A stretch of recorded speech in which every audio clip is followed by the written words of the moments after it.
ಸಾಯ್ತೀವಿ ಅಂತ ಗೊತ್ತಿದೆ ನಮ್ಗೆ. ಅದೇ ರೀತಿ ಈ ಮದ್ಯನೂ ಸಹ ನಮ್ಮನ್ನ ದೈಹಿಕವಾಗಿ, ಮಾನಸಿಕವಾಗಿ, ಆರೋಗ್ಯವಾಗಿ, ಕುಟುಂಬ ಎಲ್ಲಾದ್ರೂ ಸಮೇತ ನಮ್ಮನ್ನ ದಿನ ಹಂತವಾಗಿ ನಮ್ಮನ್ನ ಕೊಲ್ಲುತ್ತೆ ಅಂತ ನಮ್ಗೀಗೆಲ್ಲ ಗೊತ್ತಾಗಿದೆ ಅಲ್ವಾ. ಪ್ರತಿಯೊಂದು ನಾವು ಅಕ್ಕಪಕ್ಕ ಎಲ್ಲ ನೋಡಿದೀವಲ್ವಾ, ನಮ್ಮ ನೆಂಟರಲ್ಲೇ, ನಮ್ಮ ಸ್ನೇಹಿತರಲ್ಲೇ ಕುಡಿತದಿಂದ ಎಷ್ಟು ಒಳಪಟ್ಟಿದ್ದೀವಿ ಅಂತೇಳಿ. ಅದನ್ನ ನಾವು ಅರ್ಥ ಮಾಡ್ಕೊಂಡು ನಾವೇನೆ ಇದನ್ನ ಬಿಡ್ಬೇಕಾಗಿರುತ್ತೆ. ಇದನ್ನ ಸರ್ಕಾರದ ಮೇಲಾಗ್ಲಿ, ಇನ್ನೊಬ್ಬರ ಮೇಲಾಗ್ಲಿ ನಾವು ಬ್ಲೇಮ್ ಮಾಡೋದು ತಪ್ಪು.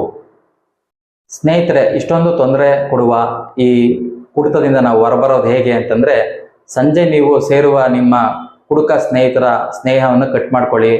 ನಂತರ ಅದೇ ಸಮಯದಲ್ಲಿ ನೀವು ಜಿಮ್ಗಳಿಗೆ ಹೋಗಿ ಯೋಗಾಭ್ಯಾಸ ಮಾಡಿ, ಮತ್ತೆ ಪುಸ್ತಕ ಓದಿ, ದೇವಸ್ಥಾನಗಳಿಗೆ ಹೋಗಿ ಪ್ರವಚನಗಳನ್ನ ಕೇಳಿ, ಧ್ಯಾನ ಮಾಡೋದನ್ನ ಕಲೀರಿ.